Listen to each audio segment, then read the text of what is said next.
बिस्मिल्लाहिर्रहमानिर्रहीम। बहुत शुक्रिया आप तमाम दोस्तों की तशरीफ़ आवरी का। आज की प्रेस कॉन्फ्रेंस करने का बुनियादी मकसद वो हक़ाइक़ आप दोस्तों के ज़रिए आवाम के साथ शेयर करने हैं जिन हक़ाइक़ को लोग मस्ख़ करने की कोशिश करते हैं। जब कुछ अच्छा होता है तो कहते हैं ये हमने किया है, जब कुछ बुरा होता है तो कहते हैं इसकी जिम्मेदारी पीपल्स पार्टी पर आयद होती है, सिंध हुकूमत के ऊपर आयद होती है। लेकिन वो अपने किरदार को पीपल्स पार्टी की किरदार कशी में भूल जाते हैं कि किस तरीके से इन्होंने सूबे की दुश्मनी में माजी में कितना घिनौना किरदार अदा किया, किस तरीके से मुतनाज़ा मरदमशुमारी 2017 की मंजूर कराई। प्रेस कॉन्फ्रेंस में आपको कहा कि हम इस मरदमशुमारी के खिलाफ हैं। रीगल चौक पर एहतजाज करते हुए कहा हम इस मरदमशुमारी के खिलाफ हैं। प्रेस क्लब पर एहतजाज करते हुए कहा हम इस मरदमशुमारी के खिलाफ हैं। लेकिन जब इस्लामाबाद की हुकूमत चला रहे थे तो इस्लामाबाद के बंद कमरों में बैठकर, चाहे कमेटी के जरिए हो, मुश्तरका मफादात काउंसिल के जरिए हो या पार्लियामान के जरिए हो, उस मुतनाज़ा सेंसस को अप्रूव कराया इन लोगों ने, जो कि आज फिर सिर्फ प्रेस कॉन्फ्रेंस कर रहे हैं। मैं आवाम के सामने तमाम हक़ाइक़ लेकर आऊंगा, तमाम चीज़ें बताऊंगा और स्टार्ट इस चीज़ से करूंगा कि आवाम के सामने दो किस्म की क़यादत है। एक क़यादत वो है जो कहती है कि हम इमरान खान की खातिर, इमरान खान के इक़्तिदार की खातिर अपनी असेंबली की रुकनियत से इस्तीफ़ा देते हैं ताकि इमरान खान की अना कायम रहे। लेकिन मरात नहीं छोड़ते, पार्लियामेंट लॉजेस नहीं छोड़ते, जो तमाम मरात मिलने हैं वो नहीं छोड़ते।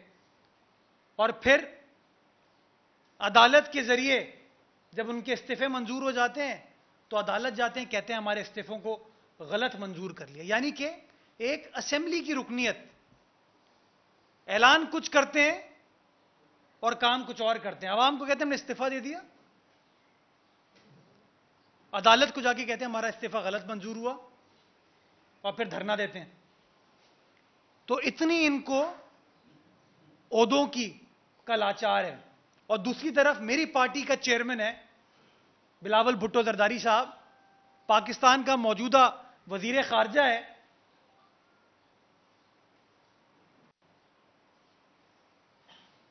वो 6 मार्च को कहता है कि मैं इस हुकूमत को छोड़ दूंगा, मैं इस वजारत को छोड़ दूंगा अगर सेंसस के प्रोसेस को शफाफ नहीं बनाया गया, अगर हमारी हुकूमत के एतराजात को एड्रेस नहीं किया गया। जो सिंध की आबादी है जेन्युइन, जो पाकिस्तान की आबादी है जेन्युइन, उस जेन्युइन आबादी को रिकॉर्ड नहीं किया गया तो मैं इस ओहदे को छोड़कर चले जाऊंगा। मुझे यह वजारत नहीं चाहिए, मुझे हुकूमत नहीं चाहिए। और दूसरे वो लोग हैं जो आपको कहते हैं कि हमने छोड़ दिया, फिर जाके कहते हैं सर इस्तीफा तो वापस ले लेना हमारा। अदालत को कहते हैं सर हमने इस्तीफा दिया नहीं, गलत इस्तीफे को मंजूर कर दिया गया। मैं स्टार्ट करता हूं 2017 से, जब मुतनाज़ा सेंसस 2017 का पहली बार मंजूर होने के लिए मुश्तरका मफादात काउंसिल में आया। वजीर आजम थे शाहिद खाकान अब्बासी साहब, वाहिद ऑपोजिशन का वजीर आला जो कि सीसीआई का मेंबर था वो पाकिस्तान पीपल्स पार्टी का जियाला पाकिस्तान पीपल्स पार्टी सिंध का नायब सदर मुराद अली शाह था।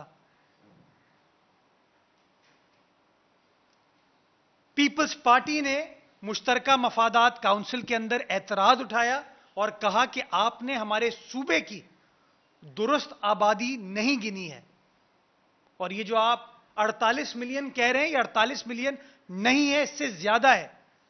हमारे हर जिले की आबादी आपने गलत कैलकुलेट की है। हमने मेहनत की, प्रोटेस्ट रजिस्टर किया, एतराज किया। शायद खाकान अब्बासी साहब के दौर में 2017 का मुतनाज़ा सेंसस अप्रूव नहीं हो पाया। 2018 में इमरान खान साहब इख्तिदार में आ गए, कराची शहर से इलेक्ट हुए, वजीर आजम पाकिस्तान बन गए। लोगों ने बड़ी उम्मीदें वाबस्ता की, हमने भी बड़ी उम्मीदें वाबस्ता की। जब मुश्तरका मफादात काउंसिल में यह मामला आया तो अब एक तरफ थे पीटीआई, उनके इत्तेहादी मुत्तहदा कौमी मूवमेंट, और जीडीए से फहमीदा मिर्जा साहिबा।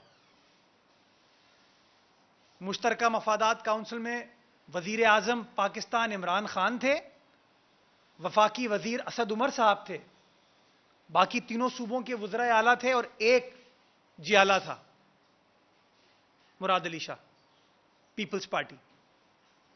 हमने एतराज किया उनके सामने और हमने कहा हमारी आबादी 48 मिलियन नहीं है, हमारे हिसाब से 62 मिलियन है, 6 करोड़ 20 लाख है। हमने कहा बलूचिस्तान की आबादी जो आपने बताई है गालिबन 1 करोड़ 25 लाख, वो 1 करोड़ 25 लाख नहीं है, आपने गलत गिनी है, अंडर काउंट किया आपने बलूचिस्तान को भी। इमरान खान साहब काम वाम करने में दिलचस्पी थी नहीं, चीजों को पढ़ते पढ़ते तो थे नहीं वो। उन्होंने एक कमेटी बना दी। उस कमेटी के अंदर सरबराह थे कराची से वफाकी वजीर अली जैदी साहब, पीटीआई के अली जैदी साहब, बदीन से डॉक्टर फहमीदा मिर्जा साहिबा, और कराची में औरंगी टाउन से इलेक्ट हुए थे अमीनुल हक साहब, मुत्तहदा कौमी मूवमेंट की नुमाइंदगी कर रहे थे। ये मैं तीनों इसलिए कह रहा हूं कि तीनों ये कहते हैं कि हम अवाम के हुकूक की जंग लड़ते हैं और हम अपना किरदार अदा करते हैं, पीपल्स पार्टी अपना किरदार नहीं अदा करती। उस कमेटी ने एक मुतनाज़ा रिपोर्ट फाइनल की।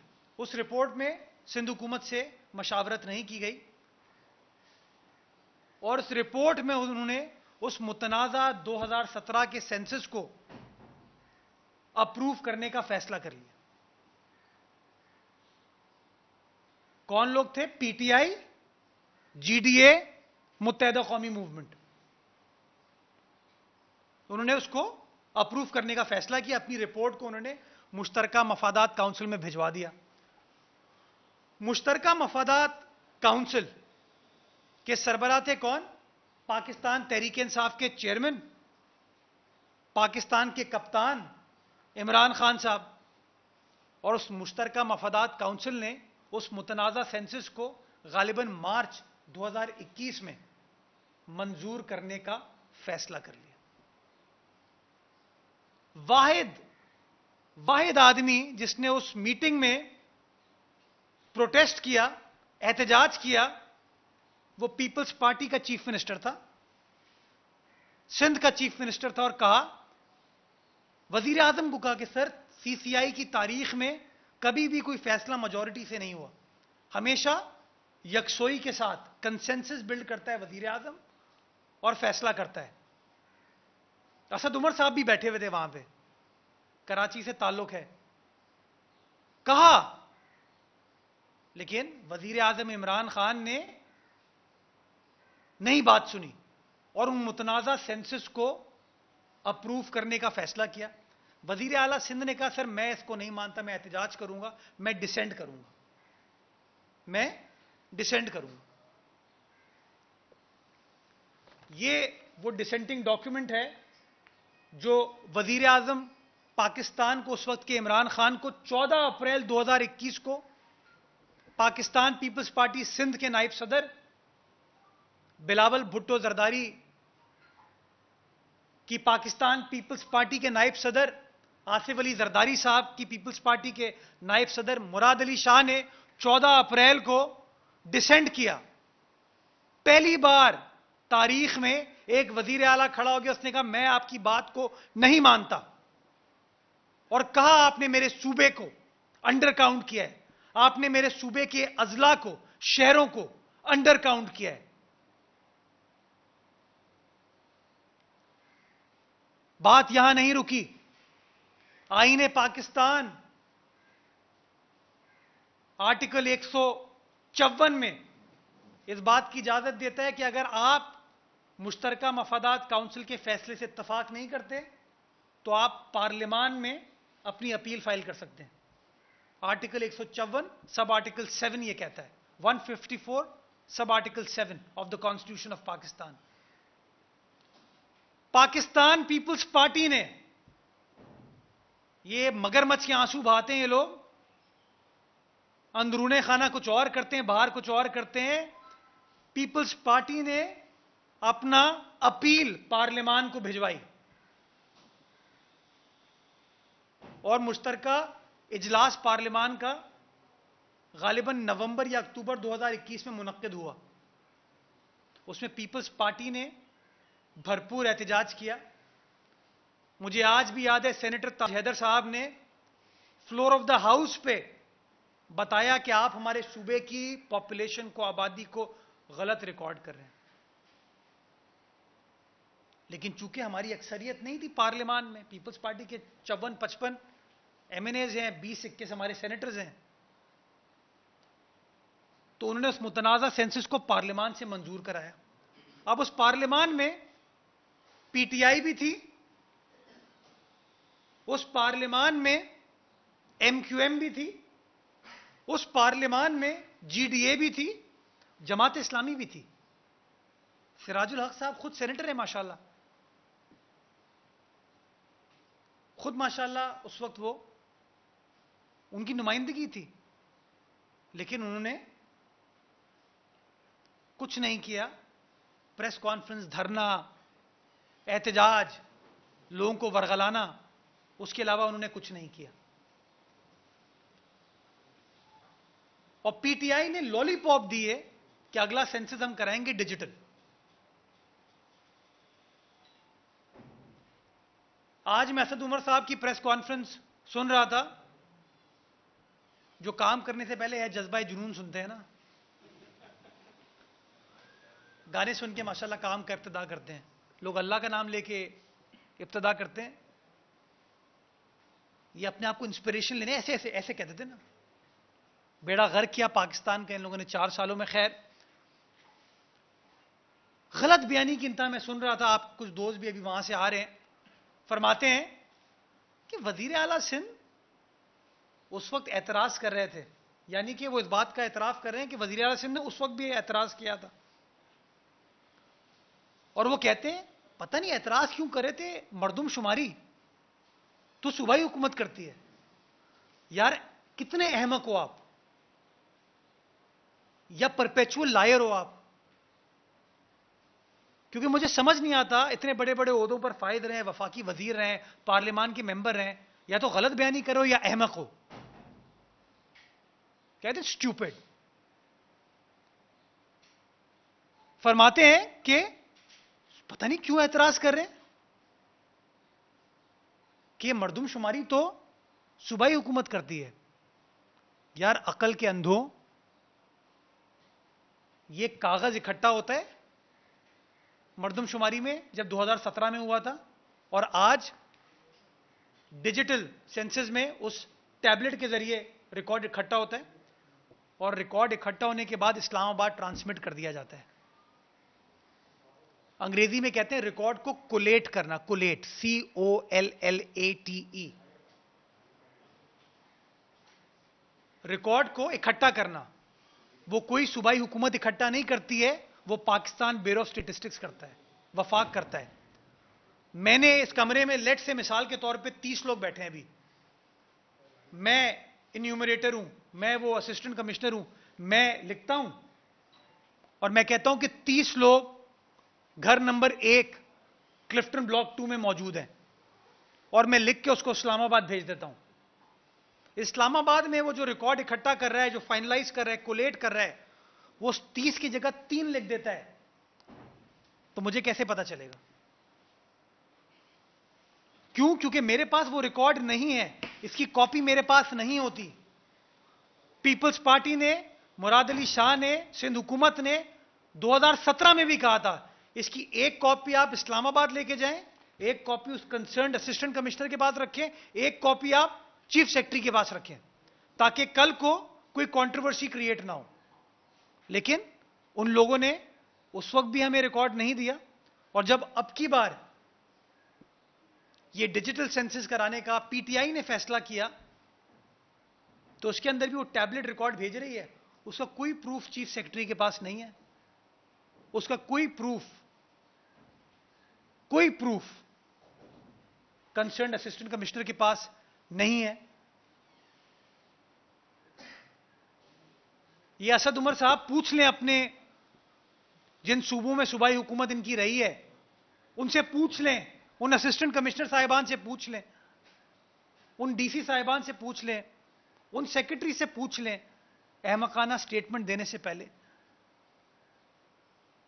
कि रिकॉर्ड इकट्ठा करना एक चीज होती है, रिकॉर्ड फाइनलाइज करना दूसरी चीज होती है। वो जो रिकॉर्ड इस्लामाबाद में मौजूद है, उसकी कोई एक्सेस किसी सूबाई हुकूमत के पास नहीं है। और जब ये सेंसस का अमल स्टार्ट हुआ, तो उस वक्त भी पीपल्स पार्टी ने एतराज उठाया, सिंध हुकूमत ने एतराज उठाया, और मैं अपने साथ ये 72 पेजेस का एक पूरा ब्रीफ लेकर आया हूं, जो खुतूत, आदाद शुमार हमने, हमारे चीफ मिनिस्टर ने, हमारे चीफ सेक्रेटरी ने, या हमारे जो प्रोविंशियल सेंसस कमिश्नर हैं उसने आगाह किया। और हम बार बार ये कहते रहे कि टारगेट ये होना चाहिए कि ये मरदमशुमारी मुतनाज़ा ना हो, और तनाज़े से बचने का वाहिद आसान तरीका यह है कि रिकॉर्ड की 3 कॉपियां हों, एक कॉपी जो इस्लामाबाद जाए, एक कॉपी जो चीफ सेक्रेटरी के पास हो, और एक कॉपी कंसर्न्ड असिस्टेंट कमिश्नर के पास हो, ताकि ये जो असद उमर टाइप लोग हैं ना, ये चेक कर सकें वेदर आई बीन काउंटेड और नॉट। पता नहीं अब असद उमर साहब कराची में काउंट हुए हैं, इस्लामाबाद में काउंट हुए हैं, पता नहीं मुझे।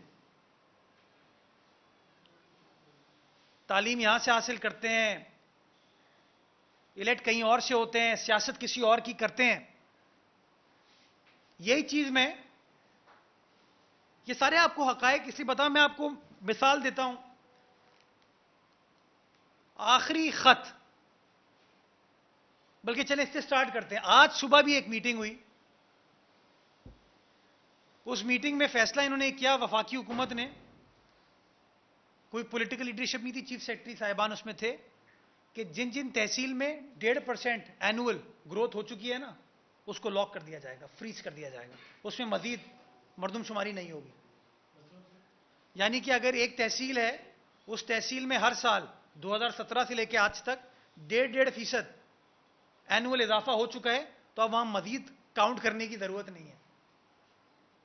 यह कोई मंतक है? मरदमशुमारी की मंतक तो यह है कि भाई जितने लोग हैं उनको काउंट करो। अगर इस कमरे में 30 लोग हैं तो 30 लोगों को काउंट करो, इस कमरे में 60 लोग हैं, 60 लोगों को काउंट करो, 300 लोग हैं, 300 लोगों को काउंट करो। तो आज उन्होंने यह फैसला किया कि जी 1.5% पे लॉक कर दिया जाए। हम इस मामले को इतना केयरफुली परस्यू कर रहे हैं कि आज सुबह फैसला किया, आज 30 अप्रैल है, आज के रोज अभी बता रहा, वफाकी हुकूमत ने यह फैसला किया। आज सुबह चीफ सेक्रेटरी साहब मौजूद थे जब यह फैसला हुआ। जैसे ही वजीर आला को यह फैसला कन्वे हुआ, आज 30 अप्रैल को, इतवार के रोज, वजीर आला सिंध ने इन राइटिंग अपना एतराज उठाया वफाकी हुकूमत के साथ, और वजीर आजम पाकिस्तान से भी दोपहर में गुफ्तगू की कि क्या मंतक है कि अगर किसी तहसील की 1.5% एनुअल ग्रोथ हो चुकी है तो वहां पे आप पॉपुलेशन को फ्रीज कर दें। वो भाई कॉन्सेप्ट, लॉजिक तो ये होनी चाहिए जितने बंदे हैं उतने बंदे काउंट किए जाएंगे। मैं वो खत आपके साथ अभी शेयर कर लूंगा, आज लिखा है वजीर आला सिंध ने अभी। इसके अलावा वजीर आला सिंध ने अभी 10 अप्रैल को खत लिखा एहसन इकबाल साहब को, 10 मार्च को खत लिखा एहसन इकबाल साहब को, 3 मार्च को खत लिखा एहसन इकबाल साहब को, वजीर आजम पाकिस्तान को लिखा खत। और ये लोग 10 बंदे खड़े होते हैं, एहतजाज करते हैं, कहते हैं हम ये चीजें कर रहे हैं। ओ भाई बताओ लोगों को कि आज ये झंझट नहीं होती हमें अगर 2017 का मुतनाज़ा सेंसस, मुतनाज़ा मर्दमशुमारी को अप्रूव नहीं किया गया होता। और वो किसने अप्रूव किया? पीटीआई ने अप्रूव किया। किसने साथ दिया उनका? मुत्तहिदा कौमी मूवमेंट ने साथ दिया, जीडीए ने साथ दिया। जब पार्लियामान में मामला गया तो जमात इस्लामी ने प्रोटेस्ट नहीं किया, अगर प्रोटेस्ट किया तो पाकिस्तान पीपल्स पार्टी ने किया। फर्क यह है कि आपके कौलो फेल में तजाद होता है। आप एहतजाज करते हैं लेकिन जो सरकारी ऑफिशियल फोरम्स हैं वहां पे आप खामोश होकर बैठ जाते हैं, फिर बाहर निकलते हैं, प्रेस कॉन्फ्रेंस करते हैं कि ओहो हमने ये कर लिया, सब कुछ जो हो रहा है वो हमारी वजह से हो रहा है। 6 मार्च 2023 को पाकिस्तान पीपल्स पार्टी के चेयरमैन ने परवाह नहीं की कि हुकूमत छोड़नी पड़ेगी। उन्होंने कहा अगर आप सेंसस सही नहीं करेंगे, लोगों को सही काउंट नहीं करेंगे, हम हुकूमत छोड़ देंगे। हमने प्रेशर बिल्ड किया और आज भी बिल्ड कर रहे हैं, आज भी बिल्ड कर रहे हैं। वो लोग जो बीच लग्जरी पे बैठे हुए आज इवेंट कर रहे थे, उन्होंने कोई खत नहीं लिखा होगा, कुछ नहीं कहा होगा, बस मीडिया के सामने बात करना अल्लामा बन जाते हैं। बार बार वजीर आला सिंध ने जब वफाकी हुकूमत कहती है और उस मीटिंग्स में एमक्यूएम की जानिब से अमीनुल हक साहब भी बैठते हैं। कल एक मीटिंग थी उसमें जावेद हनीफ साहब भी बैठे हुए थे। मैं इसलिए कह रहा हूं ताकि नजर आए लोगों को कि और लोग भी उस मीटिंग में बैठे हुए थे। बार बार वजीर आला सिंध जब एतराज उठाते हैं तो वफाकी हुकूमत भी यही कहती है भाई आपके लोग काउंट कर रहे हैं ना। हम उनको बताते हैं भाई हम आपको असिस्ट कर रहे हैं, वो डेटा हमारे पास नहीं है, ना था ना है, ना आप हमको देंगे। और हम बार बार आपको ये कहते हैं इस तनाज़े को हल करने का वाहिद तरीका है उस रिकॉर्ड जो कि आप इस्लामाबाद में इकट्ठा कर रहे हैं, उसकी एक कॉपी मुतालका तहसील में और मुतालका सूबे के चीफ सेक्रेटरी के पास हो, ताकि कल को जो शख्स एतराज उठाए कि यार मेरे शहर को नहीं काउंट किया, मेरी तहसील को नहीं काउंट किया, मेरे जिले को काउंट नहीं किया, मुझे काउंट नहीं किया। अब मैं कह रहा हूं ना, असद उमर साहब है मिसाल के तौर पे, वो काउंट हुए नहीं हुए, कराची में काउंट हुए, इस्लामाबाद में काउंट हुए, ये कैसे पता चलेगा? इमरान खान साहब काउंट हुए नहीं हुए, मियांवाली में काउंट हुए, लाहौर में हुए, बनी गाला में हुए, कैसे पता चलेगा? पता चलने का वाहिद तरीका यही है कि रिकॉर्ड शेयर किया जाए। और ये बार बार पाकिस्तान पीपल्स पार्टी इस इशू को रेस कर रही है। मैं आसान अल्फाज में इस बात पर कंक्लूड करना चाहूंगा कि अगर इस कमरे में 30 लोग हैं तो हम सब इस बात पर इत्तफाक करेंगे कि रिकॉर्ड पर यह लिखना होना चाहिए कि इस कमरे में 30 लोग हैं। लेकिन यह जांचना कि आया रिकॉर्ड में 30 लिखा गया है नहीं लिखा गया। मैं न्यूमरेटर था, मैंने 30 लिख के भेज दिया इस्लामाबाद, 2017 में कागज पर लिख के भेजा था, आज मैं उस टैबलेट पर लिखकर भेज रहा हूं। वो 30 वहां शामिल हो रहा है या 300 शामिल हो रहा है या 3 शामिल हो रहा है, इसका पता कोई सूबाई हुकूमत नहीं लगा सकती। ये सिर्फ वफाकी हुकूमत के पास है। मैं समझता हूं लोगों को यह बताने की जरूरत है कि सरकारी सतह पर ऑफिशियली खतो किताबत कौन कर रहा है, रिकॉर्ड पर चीजें कौन लेकर आ रहा है और मगरमच्छ के आंसू कौन बहा रहा है। अगर सूबाई सिंध की आबादी जो कि सिर्फ शुरू में 2.5% बढ़ी थी और आज अगर वो 13% उसकी ग्रोथ हो गई है। कल तक का फिगर था 5 करोड़ 40 लाख तक, 41 लाख तक सूबाई सिंध की आबादी पहुंच गई है। तो ये जो खतो किताबत की है, प्रोटेस्ट किया है, अपने रिजर्वेशंस का इजहार किया है, खुद वजीर आला सिंध उन मीटिंग्स में बैठता है, पीपल्स पार्टी की क़यादत उन मीटिंग्स में बैठती है। उसकी वजह से हमारी ग्रोथ में ये मजबूर हुए हैं हमें काउंट करने में। तो खुदारा हकाइक को मस्क करके ना पेश किया जाए, बल्कि मैं तो कहना चाहूंगा कुछ एमक्यूएम के लीडरान की शुरू की प्रेस कॉन्फ्रेंस उठाए, जब पहली बार वजीर आला सिंध ने डिजिटल सेंसस के ऊपर एतराज उठाया था, तो उनके एक डिप्टी कन्वीनर प्रेस कॉन्फ्रेंस करके कहते हैं कि वजीर आला सिंध को क्या एतराज है अगर डिजिटल सेंसस हो रहा है, बिल्कुल ठीक हो रहा है। वही लोग 1.5 महीने बाद 2 महीने बाद प्रेस कॉन्फ्रेंस करते हैं कि हैंड हो गया है, ये गलत हो रहा है। तो खुदारा तफरीक की सियासत ना करें, हकाइक को मस्क करके सियासत ना करें, हकाइक पर मबनी सियासत करें, ये दस्तावेजात पर मबनी सियासत करें। मुझे बताइए क्या यह बात दुरुस्त नहीं है? आज कहते हैं ना, मतलब एमक्यूएम वाले भी कहते हैं कि 2017 का मरदमशुमारी गलत थी, जीडीए वाले कहते हैं गलत थी, पीटीआई वाले कहते हैं गलत थी। तो भाई तुमने क्यों मंजूर कराया था? कोई पूछे अली जैदी से कि तुम उस कमेटी के सरबराह थे, तुमने क्यों अप्रूव कराया था? खामोश, उसके ऊपर कोई बात नहीं होती। तो मैं ये तमाम दस्तावेजात आपके साथ शेयर करूंगा जो कॉरेस्पॉन्डेंस हम 2017 से करते हुए आ रहे हैं। वाहिद सियासी जमात है जिसने ऑन रिकॉर्ड तमाम चीज़ों को शेयर किया है। क्यों? क्योंकि हम आईनी कानूनी तरीक़ेकार को, प्रोसेस को फॉलो करना चाहते हैं। आखिर में मेरी यही रिक्वेस्ट है कि जो पॉपुलेशन है वो जेन्युइन, ऑथेंटिक, क्रेडिबल तरीके से उसका हेड काउंट होना चाहिए, और जो बंदे जहां बसते हैं, जिस सूबे में बसते हैं, जिस जिले में, जिस तहसील में बसते हैं, उसका आपको पता होना चाहिए, ताकि फिर अकॉर्डिंगली आप प्लानिंग और डेवलपमेंट भी कर सकें। बहुत शुक्रिया। इसी तरह की आज खालिद मकबूल सिद्दीकी ने मीटिंग का अमल करते हुए इसी तरह की शिकायत की है।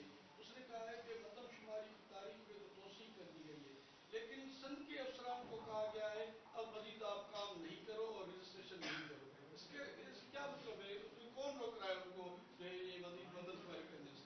पता नहीं उनको ऐसी बातें कौन बताता है। मैं बहुत एहतराम करता हूं खालिद मकबूल सिद्दीकी साहब का, हमारे इत्तेहादी हैं इस वक्त, वो मेरे बड़े हैं। वो खालिद भाई, 2017 के मुतनाज़ा मरदमशुमारी को आपकी सियासी जमात ने काबीना से भी मंजूर कराया था, काबीना कमेटी में आपकी नुमाइंदगी थी, पार्लियामान से भी अप्रूव कराया था।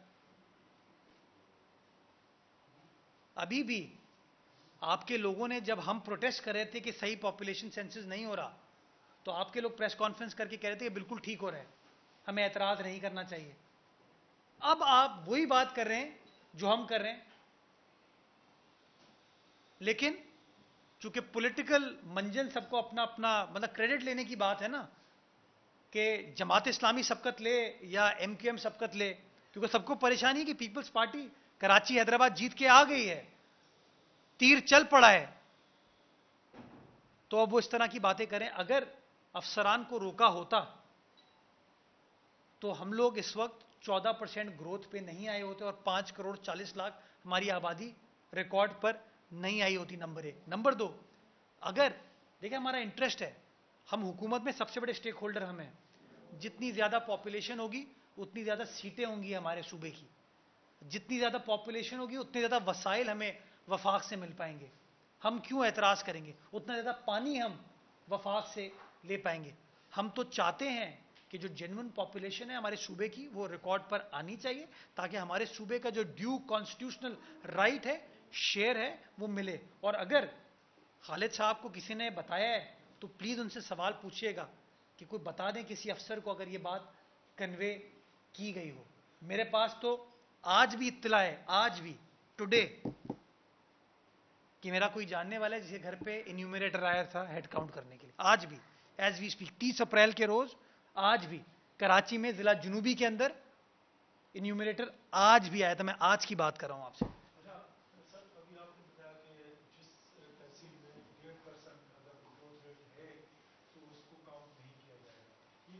नहीं नहीं, काउंट नहीं, उन्होंने कहा फ्रीज कर दिया जाएगा जी। मतलब ये कितने शुरू से आज से, आज से, आज पॉलिसी आज से आज आज मतलब ये कि ये जो इस्लामाबाद में हाफिज सईद रहमान साहब की प्रेस कॉन्फ्रेंस हुई थी, उन्होंने मुतालबा किया था, जो एक वीडियो भी मौजूद है, मैंने आपका ट्वीट देखा है जी। वो तो वो फ्रीज किया जाए, तो उनका मुतालबा मतलब मान दिया गया है।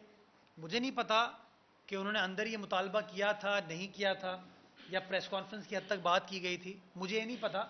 बट मुझे ये ज़रूर पता है उन्होंने मुतालबा, शायद जो मैंने उस वीडियो में या ट्वीट में देखा, उसमें उन्होंने कहा है कि भाई शहरी सिंध की करते रहो, देही सिंध की रोक दो। उन्होंने तो तफरीक की सियासत की ना, जैसे शहरी सिंध और देही सिंध सिंध का हिस्सा नहीं है। ओ भाई, ही सिंध असा जो आ, मुंजो आ, तुम जो आ, हम सब इस सूबे के बासी हैं। खुदारा ये तफरीक की सियासत खत्म करें। हम सब शहरी हैं, बाइज्जत शहरी हैं। पता नहीं क्यों हम इस्लामाबाद जाके इस तरह की बातें करते हैं कि जैसे पता नहीं देही सिंध क्या है, शहरी सिंध क्या है। सिंध सिंध है, हमारा सिंध है। पाकिस्तान पाकिस्तान है, हमारा पाकिस्तान है। जो आज फैसला हुआ, वो फैसला ये हुआ है कि जिस जिस तहसील में 1.5% की एनुअल ग्रोथ हो चुकी है, उसको आज से फ्रीज कर दिया जाए, आज से। और हमने आज ही के रोज 30 अप्रैल को अपना पॉइंट ऑफ व्यू, अपनी रिजर्वेशन ऑफिशियली इन राइटिंग वफाकी हुकूमत को कन्वे भी कर दी है, और वजीर आजम से खुद फोन पर वजीर आला सिंध की गुफ्तगू भी हो चुकी है। अच्छा सर, मैंने गुज़श्ता एक हफ्ते से तमाम जमातों की जो बातें सुनी, जमात इस्लामी, पीटीआई के भी वहीं आ रहे हैं इंटलेक्चुअली सही, और फिर एलटीएम की प्रेस कॉन्फ्रेंस। आज गुज़श्ता 2 दिन से सभी कोई नस्ली टर्न दे रहे हैं, जो अभी आपने बात की कि देही आबादी क्यों ज्यादा हुई है, शहरी आबादी क्यों कम हुई है, पीपुल्स पार्टी उसकी जिम्मेदार है। लाड़काना का परसेंटेज जो है वो 26% क्यों हुआ है, कराची की 10% या 8% क्यों हुआ है, जिम्मेदार पीपुल्स पार्टी है। तो ये नस्ली जो फर्क पैदा किया जा रहा है, इसके पीछे कोई तो सियासी मकसद कार फरमा है। इस देहात के लोगों को इस पर एतराज नहीं है कि कराची की आबादी प्रॉपर ना हो, लेकिन यहाँ ये तासुर दिया जा रहा है कि शायद देही लोगों ने कराची की आबादी कम कर दी। अच्छा, मैं ऑन रिकॉर्ड मैं तो कहूंगा मेरी पार्टी का फलसफा यही है कि दिलों को जोड़ो, सबको साथ लेकर आगे बढ़ो, तफरीक की बात होनी नहीं चाहिए। अब आपने जमाली साहब अपने खुद सवाल में कहा ना कि लाड़काना की 25% आबादी बढ़ी है, ये किसने कहा आपको? यही तो प्रॉब्लम है। मुझे किसी ने कहा कि हैदराबाद की, ये कैसे हो सकता है कि हैदराबाद की आबादी 1 करोड़ 21 लाख हो गई है, क्योंकि किसी ने ट्वीट कर दिया था ये, हुई तो है राइट? नहीं हुई ना। हैदराबाद देखें जिला है, उसकी 1 करोड़ 21 लाख नहीं है। डिवीजन की बात है सर। मैं वही तो कह रहा हूं, किसी ने जब वो गया ना, तो लोगों ने तासुर ये लिया कि हैदराबाद की आबादी 1 करोड़ 21 है और कराची की आबादी इतनी है। ये कैसे हो सकता है? ये समझने की जरूरत है। अभी आपने लड़काना का ना 25% बढ़ी, नहीं ये गलत है, ये गलत है। नहीं, अब ये तासुर, ये अब हम क्या करें? जो प्रोपेगेंडा करते हैं ना और हमारे लोगों को एंटेगनाइज करने की कोशिश करते हैं, इसका कोई फायदा नहीं। दिलों को जोड़े। पीपल्स पार्टी बिला तफरीक अपने सूबे का मुकदमा लड़ रही है, अपने मुल्क की आवाम का मुकदमा लड़ रही है। और मैं तो मेजर चीज आपको कह रहा हूं कि पार्टी का चेयरमैन हमारा जो है, सिटिंग वजीर खारजा, वो 6 मार्च को जब एग्रीकल्चर सब्सिडी की मीटिंग हुई थी, हमारी इवेंट हुआ था, आप सब दोस्तों के सामने उसने कहा था कि अगर मुझे हुकूमत छोड़नी पड़ी मैं छोड़ दूंगा, लेकिन जो सेंसस है वो एक्यूरेट, ऑथेंटिक, क्रेडिबल तरीके से होने की जरूरत है। मतलब इसमें आप ये समझते हैं कि ये आपको मुतालबा दुरुस्त है कि रिकॉर्ड आपके पास होना चाहिए, लेकिन साथ में मजीद कुछ एसओपीज पे होनी चाहिए थी कि जैसे कि अगर मैं कोई सरकारी टीचर हूँ, मेरा ट्रांसफर हो गया है कश्मीर से कराची, मैं फैमिली समेत यहाँ रहता हूँ, खाता यही हूँ, पीता यही, जॉब यही करता हूँ, लेकिन मैं अपनी मरदमशुमारी में अपना इलाज करवा रहा हूँ अपने हवाई इलाके से। तो ये एसओपीज भी तो होने की क्या क्राइटेरिया क्या है कि आबादी का शुमार बंदे का इलाज कहाँ से होना चाहिए। दूसरा कि आपके कैबिनेट के और खुद सीएम साहब ने आपकी उम्र की बात की, आप क्या ये ऐसी कोई मालूमात है कि आपके अपनी कैबिनेट ने या ब्यूरोक्रेसी ने ज़्यादातर ने अपना इलाज कराची से करवाया है, क्योंकि वो पूरा साल यही रहते हैं, सारे वजारतें यही संभाल रहे हैं, उन्होंने अपना इलाज यहाँ से कराया या सिंध के मुख्तलिफ इलाकों से करवाया है? मैं बड़ा आपने अच्छा सवाल किया। इसके दो उसूल हैं, एक होता है डी फैक्टो, एक होता है डी जोरे मर्दमशुमारी में। किस कॉन्सेप्ट को लेकर चलना है ये सूबा फैसला नहीं करेगा, ये वो मर्दमशुमारी का इदारा फैसला करे कि डी फैक्टो होगा, डी जोरे होगा। ये फैसला वो करेंगे, हम नहीं। हमारा क्या काम है, देखिए ना सूबे का क्या काम है, क्योंकि पाकिस्तान ब्यूरो ऑफ स्टेटिस्टिक्स के पास तो अफराद नहीं है, ह्यूमन रिसोर्स नहीं है कि वो घर घर जा सके। तो वो क्या कहते हैं, हर सूबाई हुकूमत को कहते हैं कि आप अपने जो असिस्टेंट कमिश्नर साहब हैं, डिप्टी कमिश्नर साहब हैं, जो आपका स्टाफ है, आप उसको ये टास्क दें कि वो हमारी असिस्टेंस करे। तो हमारा सिर्फ काम है वो असिस्टेंस प्रोवाइड करना। क्या उसूल होगा, क्या कॉन्सेप्ट होगा, क्या एसओपी होगी, वो तमाम चीजें वो करेंगे। मैं तो तनाज़े को ख़त्म करने की बात कर रहा हूँ, या मेरा वज़ीर आला जो है तनाज़े को ख़त्म करने की बात कर रहा है, और उसका हल बड़ा आसान है।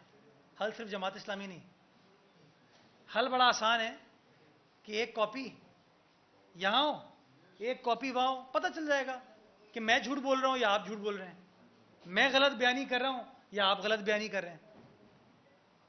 लेकिन अगर आप इस इंफॉर्मेशन को पोशीदा रखेंगे, छुपा के रखेंगे, कुछ स्टेट सीक्रेट है ऐसे, खुदा ना खास्ता, तो फिर तो ये शुकूक व शुबात जन्म होंगे।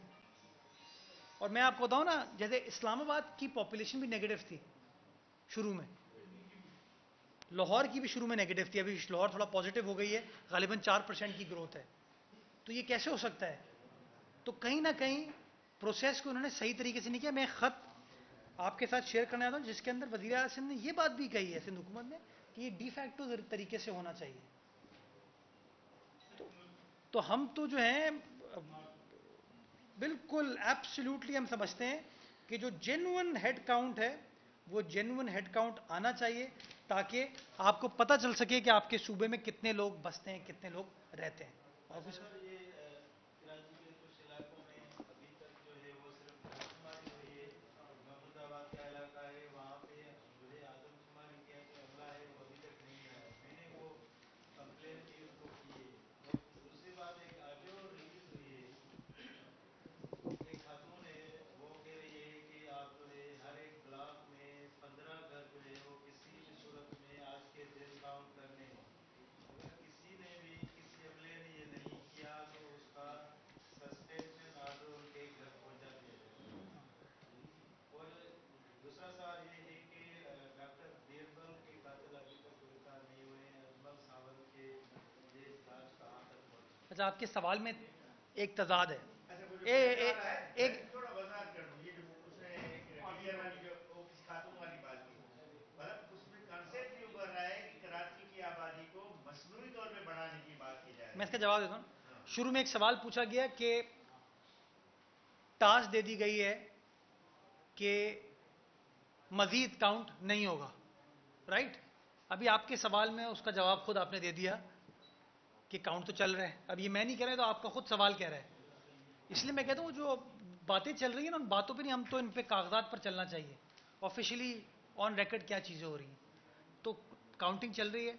अगर किसी जगह, किसी तहसील में, किसी सब डिवीजन के अंदर काउंटिंग कंप्लीट नहीं हुई है तो काउंटिंग होनी चाहिए, चाहे वो महमूदाबाद हो, चाहे वो लियाकताबाद हो, चाहे वो मलीर हो, चाहे वो किमाड़ी हो, बल्दिया हो, डिफेंस हो, हर जगह।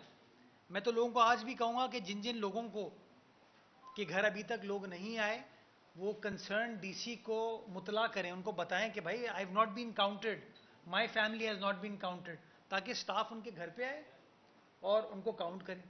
तो खुदारा मैं समझता हूँ अभी सबका टारगेट ये होना चाहिए कि जो काउंट है वो जेन्युइन ऑथेंटिक तरीके से होना चाहिए। अब आपने डॉक्टर साहब की शहादत के हवाले से, अब देखें इसके अंदर भी कितनी अनफॉर्चुनेट चीज़ होती है कि वो लोग जब हुकूमत में थे और हज़ारा किलिंग होती थी तो कहते थे हम ब्लैकमेल नहीं होंगे, और ताज़ियत करने भी नहीं जाते थे। पंजाब में उनका कारकुन शहीद हो जाता है, उस कारकुन के घर नहीं जाते हैं, उस कारकुन के बाप को अपने घर लेके आते हैं, खुद टांग पे टांग रख के बैठते हैं, बेइज्जती करते हैं और ऐसे ताज़ियत करते हैं। लेकिन सिंध में चूंकि सियासत करनी है ना, पॉइंट स्कोरिंग, तो अली जैदी डॉक्टर साहब मरहूम शहीद डॉक्टर के घर जाते हैं, बच्चों को गले लगाते हैं और इल्ज़ाम लगाते हैं कि पीपल्स पार्टी नहीं चाहती कि शफाफ इंक्वायरी हो, और जब भी पीपल्स पार्टी ने वहां के एसपी का तबादला कर दिया, पूरी कहानी उन्होंने की। हालांकि वो एडमिनिस्ट्रेटिव ग्राउंड्स में तबादला हुआ था, इसलिए हुआ था कि घोटकी, शिकारपुर, कश्मीर ये चैलेंजिंग एरिया है कच्चे का, इस वक्त यहाँ पे कार्रवाई चल रही है। तो पुलिस ने ये फैसला किया कि इरफान सम्मो साहब की खिदमात हम शिकारपुर में ज़्यादा बेहतर तरीके से वो परफॉर्म कर सकते हैं, तो इरफान सम्मो साहब को तबादला कर दिया गया। उस तबादले को भी सियासी रंग देने की कोशिश की और कहा कि पीपल्स पार्टी को छुपा रही है। 2 दिन पहले इरफान सम्मो साहब को फिर चार्ज दे दिया गया कश्मीर का, क्योंकि जो मुतालका एसएसपी साहब आए थे उनकी कोई सेहत का इशू हुआ तो उन्होंने चार्ज छोड़ दिया उसका। तो अगर पीपल्स पार्टी के दिल में खोट था, अगर पीपल्स पार्टी या सिंध हुकूमत नहीं चाहती कि शफाफ तहकीकात ना हो, जो कातिल हैं वो ना पकड़े जाएं, तो इरफान सम्मो साहब को वापस ना भेजते हैं। तो मैं कहता हूं ये जो लोग हैं ना, बस इनका काम ही है कि कहीं ना कहीं कोई कंट्रोवर्सी क्रिएट करना। मैं सारंग शर पे देखिए बड़ा ओपनली ये कहना चाहूंगा, और मेरे व्यूज अदालती प्रोसेस के बारे में बड़े क्लियर है। क्योंकि होता ये है, जब कोई शख्स कोई जुर्म होता है ना, तो आप लोग पूछते हैं हुकूमत से, पुलिस से, हुकाम से। इस केस में एक वीडियो एविडेंस अवेलेबल है, वो वीडियो एविडेंस के बेसिस के ऊपर सारंग शर को गिरफ्तार किया गया, एफआईआर कटी, डीएनए सैंपल वगैरह सब कुछ लिए गए, और तमाम प्रोसेस कंप्लीट होने के बाद गालिबन 27 अप्रैल को उसको बाइज्जत अदालत ने बरी किया। अब ये बार बार कहते हैं ना प्रोसिक्यूशन कमजोर है या प्रोसिक्यूशन असिस्ट नहीं करती, तो यार मैं एक बात बताओ, ये जो रोज सुप्रीम कोर्ट फैसले कर रही होती है, कोर्टें फैसले कर रही होती हैं, वो तो कभी कभार वकीलों की भी बात नहीं सुनते, खुद फैसला करते हैं, राइट।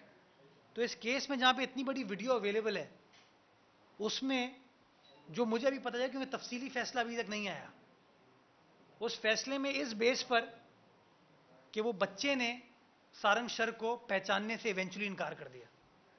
वो जो बच्चा जिसके साथ वो रेप हुआ, उनको उन्होंने कहीं प्रेशर वेशर करके या कोई हुआ होगा अंदरूनी, जो सोसाइटी के हमारे प्रेशर होते हैं, बच्चे ने। और आखिरी जो ऑर्डर है 27 तारीख का, 4 लाइन का ऑर्डर है, ऑनलाइन अवेलेबल है, उस ऑर्डर को आप पढ़ेंगे, उसमें लिखा हुआ है वकील कंप्लेनेंट का मौजूद नहीं है, यानी कि मुद्दई जो था वो मौजूद नहीं है। हमारा सरकारी वकील मौजूद है। हमारे सरकारी वकील ने जब बच्चे ने उसको पहचानने से इनकार कर दिया तो कहा कि ही हैज टर्न्ड हॉस्टाइल, हमें इसको क्रॉस एग्जामिन करने दें। अदालत ने हमें इस बात की इजाजत नहीं दी और उसको बाइज्जत बरी, हुकूमत ने नहीं किया, पुलिस ने नहीं किया, इंतजामिया ने नहीं किया, जज साहब ने किया। मैं एहतराम करता हूं अदालत का, वो फैसला तफसीली अभी तक नहीं आया। मैंने कल भी पीजी साहब से, प्रोसिक्यूटर जनरल से बात की थी। फैसला अगर ट्यूसडे फर्स्ट वर्किंग डे अगर आ जाता है, फौरी तौर पर हम इसकी अपील सिंध हाई कोर्ट की सखर बेंच में दायर करेंगे, और उम्मीद करूंगा मैं कि ये उस बच्चे के साथ जुर्म सिर्फ नहीं हुआ, ये क्राइम अगेंस्ट सोसाइटी। ऐसे पता नहीं कितने बच्चे हैं, पता नहीं ऐसे कितने बच्चे हैं जो इस तरह के तशद्दुद से गुजरते हैं, और उसका क्या उनके ऊपर सोशल, मेंटल, साइकोलॉजिकल इंपैक्ट आता है। ऐसे दरिंदों को तो ऐसी सजा देनी चाहिए कि कोई और दरिंदा किसी की तरफ देखते भी सोचे। इनको बाइज्जत बरी नहीं करना चाहिए ऐसे ऐसे शवाहिद की मौजूदगी में। मैं समझता हूं, मैं उम्मीद करता हूं कि सिंध हुकूमत इसकी अपील इंशाअल्लाह जैसे ही ये फैसला आ जाएगा डिटेल उसकी अपील दायर करेंगे, और इंशाअल्लाह मैं पुरुमीद हूं कि उस बच्चे को इंसाफ मिलेगा, सिंध हुकूमत को इंसाफ मिलेगा हाई कोर्ट से, और हमारा जो मुआशरा है उसको इंसाफ मिलेगा, और हम ऐसी नजीर कायम करेंगे कि कोई और शख्स हमारे बच्चों के साथ, हमारी बच्चियों के साथ, हमारी माओ बहनों के साथ, किसी के साथ भी इस तरह का बहिमाना काम करेगा, शर्मनाक काम करेगा, तो पूरा मुआशरा यकसोई के साथ उनका जवाब देगा। बहुत आजकल कानून पे बात करने के लिए बैरिस्टर होने की जरूरत ही नहीं है, सब एक्सपर्ट है भाई। 7 बजे देखा करें ना आप। तमाम चीजों को फाइलों को देखने के बाद बात करते हैं। जी मरदमशुमारी पे आपने बात कही, जी लियारी एक्सप्रेस वे जो बना है उसके नीचे नदी बन गई, उसके नीचे 3 नक्की लश्कर है, वहाँ पर 10-15 हज़ार अफराद की झुग्गियाँ बन चुकी हैं। इसी तरह कोरंगी कॉजवे में भी तकरीबन 10-15 हज़ार अफराद की झुग्गियाँ बन चुकी हैं। आपने राना खालिद ने जो सवाल किया उसका जवाब दिया कि डिफेक्टिव इफेक्टिव, यकीनन आपके पास एक्सेस नहीं है तो आपको नहीं होगा कि ब्यूरोक्रेसी ने मुजरने कहाँ से इंदराज कराया है, लेकिन लीगली उनका हेड काउंट ब्यूरोक्रेसी हो, चाहे गुजरा हो, चाहे वजीराला हो, आप क्या समझते हैं कि लीगली और जो मरदमशुमारी का एक कानून है उसके तहत इन तमाम लोगों का शुमार कराची से होना चाहिए या इनके आबाई इलाकों से होना चाहिए? यही फैसला करने की जरूरत है कि वो डिफैक्टो है या डी ज्योर है, और ये फैसला वफाकी हुकूमत करेगी। वो फैसला करने डिफैक्टो होगा या डी ज्योर होगा, ये फैसला मैं नहीं कर सकता हूँ। इस एसओपी को मैंने फैसला नहीं करना, नंबर 1। अभी दूसरी चीज बड़े एहतराम के साथ ने ना, वो नदी बन गई। भाई शहर बाद में बने, नदी तो पुरानी थी। ये कुछ लोग ये सोचते हैं कि जैसे ये शहर जो है ना अभी बना है, शहर पुराना है भाई, ये शहर के मकामी लोग हैं। ये जो सोच है इसको चेंज करने की जरूरत है। मैं भी कोरंगी नदी से गुजरता हूँ, वहाँ 25,000 लोग नहीं रह रहे, मैंने भी देखा है। वहाँ पे कुछ खाना बदोश आए हैं, मैंने देखा है कुछ झुग्गियाँ वहाँ पे बनी हैं। जो डेबरी फेंक के जाते हैं ना, कभी उसके ऊपर प्रोग्राम करना आप, कौन लोग फेंकते हैं, लेकिन वो 25,000 लोग नहीं है। तो खुदारा मैं समझता हूँ इस तरह की सनसनी में क्रिएट नहीं है। हमारा टारगेट ये होना चाहिए कि जो लोग हैं उनको एक्यूरेटली ऑथेंटिकली काउंट करें, ताकि मुझे पता हो कि मेरे सूबे की, मेरे ज़िले की, मेरे शहर की, मेरे कस्बे की, मेरी तहसील की आबादी क्या है, और अकॉर्डिंगली मुझे वसाइल मिले। Thank you.